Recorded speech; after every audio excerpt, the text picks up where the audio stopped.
the Jones family, the Fahey family, the Coffey family, and of course the Starr family themselves. And now I'd like to introduce Patrick Hackett to do the commemoration and the oration of Patrick Starr.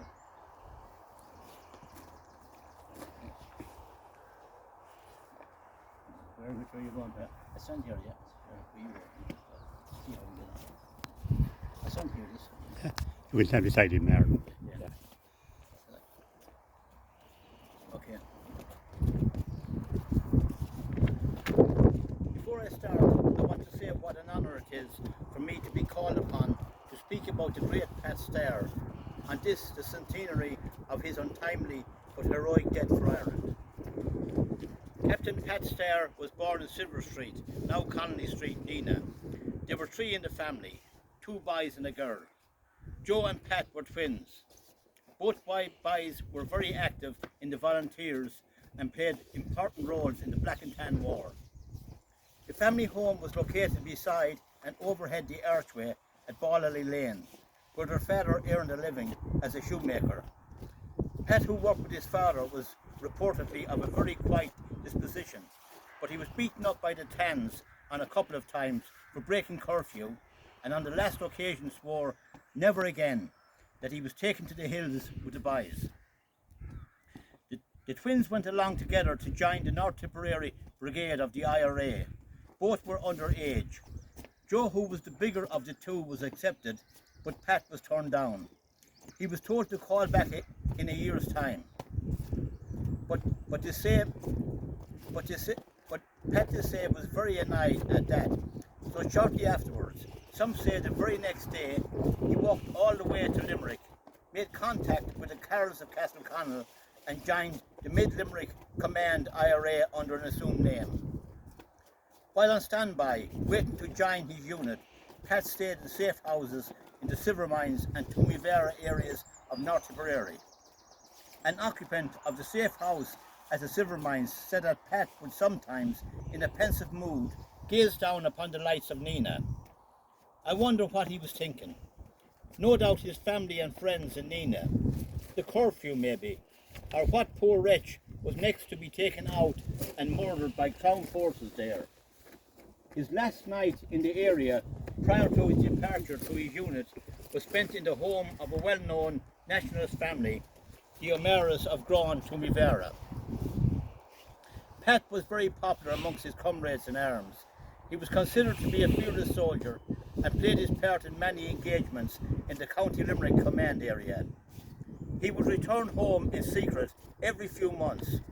He would call to his parents' back door under cover of darkness, but because of the danger, would only remain there overnight. Being forced to live on the run, his clothes were always in a dreadful state. He would get a change of clothes, have a bath, inquire how all were doing, and catch up on the local news. Captain Starr, who had just turned 21 years of age, was hit and killed outright on the 1st of May 1921 during an attack on an enemy convoy on the Limerick-Cork border, not far from Mitchelstown. To begin with, this was a treacherous area to be operating in, as amongst others, Kilworth Camp, Mitchelstown and Fermoy were all fortified positions that held solid detachments of enemy soldiers.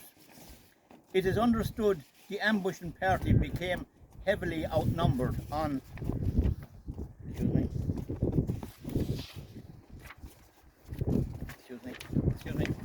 on the occasion and were overwhelmed. A Captain Horan from County Limerick also lost his life in the fighting, and 2 other volunteers were captured, one of whom was wounded. The following is from an account that was subsequently written about this event that I was lucky to discover. It comes from a book actually. The engagement, which resulted in the deaths of Captains Starr, Horan and Hennessy, occurred at a place called Shraharla on the Cork-Limerick border. Contingents from the East, Mid and West Limerick flying columns had assembled in the area to ambush a cycle unit of Crown forces of between 15 and 20 soldiers, known as the Green Hour Regiment. This enemy unit had been terrorising the people of the locality with raids, murder and robberies.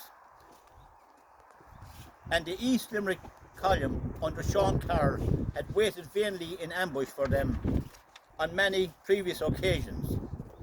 Later that month, the columns were divided up and sent to various billeting areas to await news of enemy movements. On the 1st of May, Sean Carr's men, reinforced with North Tip men and others from the Mid-Limerick flying column, were moving into the selected ambush positions near the old chapel at Straharla, situated on a steep hillside. As the men crossed fields in the open and without cover, they approached the main road and were alarmed when suddenly, coming around a bend and travelling at great speed, appeared an enemy convoy consisting of an armoured car and 4 lorries. They had been investigating an incident that had taken place the night before and were now returning to their base in Fermoy. The IRA men were easily spotted on the steep slopes, and the enemy almost immediately began firing on them. Before continuing with this account, I would like to make a comment here. I would imagine the armoured car carried a Vickers machine gun, and the occupants of the lorries would surely have been supported with Lewis guns, so their combined firepower on the occasion must have been devastating. The subsequent fighting went on for hours, with enemy vehicles slowly advancing along the roadway, their occupants jumping off as they went and taking up new positions, until the Republicans were being fired upon from the front and flank. Liam Ford, who was Pat's commander, stated, "More enemy forces showed up than the IRA bargained for, and the ambushers became the ambushed. During the height of the fighting, I turned around and there was a young Tipperary lad lying dead close by. He had been shot in the forehead. I extracted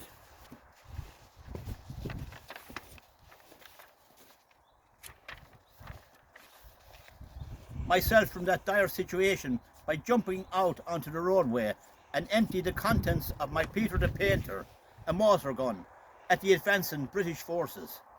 I then climbed over a ditch on the other side and took off. We then had what transpired to be a running gun battle from there towards a place called Lakelly, which is west of Knocklong. Fearing reinforcements arriving from the East and West Limerick flying column that they knew were somewhere in the locality, the enemy later gave up and with the dead volunteers and prisoners boarded their vehicles and departed. The prisoner, Volunteer Casey, who fought until his ammunition became exhausted, was later taken to Cork for court-martial and was executed the following morning. Captain Hennessy, who was wounded in the legs and ankle, died of his wounds some weeks later in the military hospital in Cork City. Captains Starr and Horan, who were unidentified and unclaimed, were some days later interred in the Republican plot Kilcrumper Graveyard, Fermoy. Pat, as mentioned previously, had just turned 21 years of age when he met his death. But now to continue with my original account. Naturally, many people from the locality went to the hospital mortuary in Fermoy to view and pray over the bodies of the unknown men lay out in their coffins. Some of those people, as it happened, had relatives in Nina, the Power family, and they wrote to them describing the bodies and the sadness of the occasion.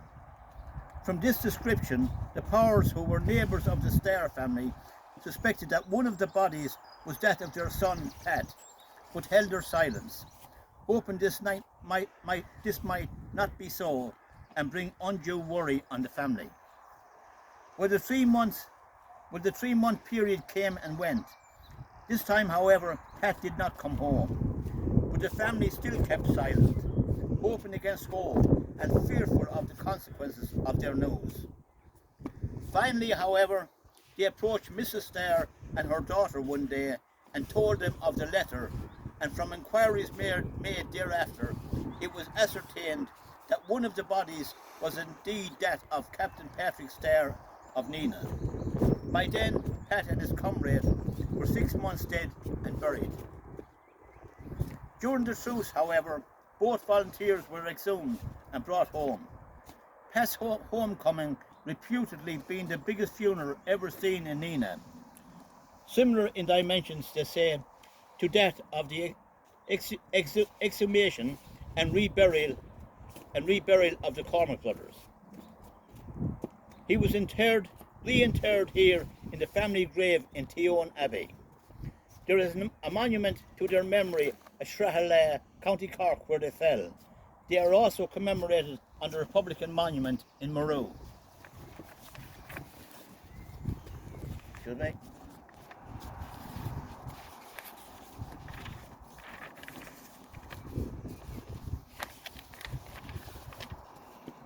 To wind up, I will say this. It's with sadness in my heart that I bid farewell to those heroes of that bygone age. And we mustn't forget, ladies and gentlemen, that there were other North Tipperary heroes who were participants in the fighting that day, but were more fortunate than Pat and his comrades. In order to honour those men, I will now name them. Paddy MacDonald, Keelta and Grala, Nina. Dennis Hayes, Ballywilliam, Nina. Paddy Ryan Lacken, Newport. Tom McGrath, Newport. And Stephen Ryan Crocon, Newport. Thank you very much. Okay. Lovely.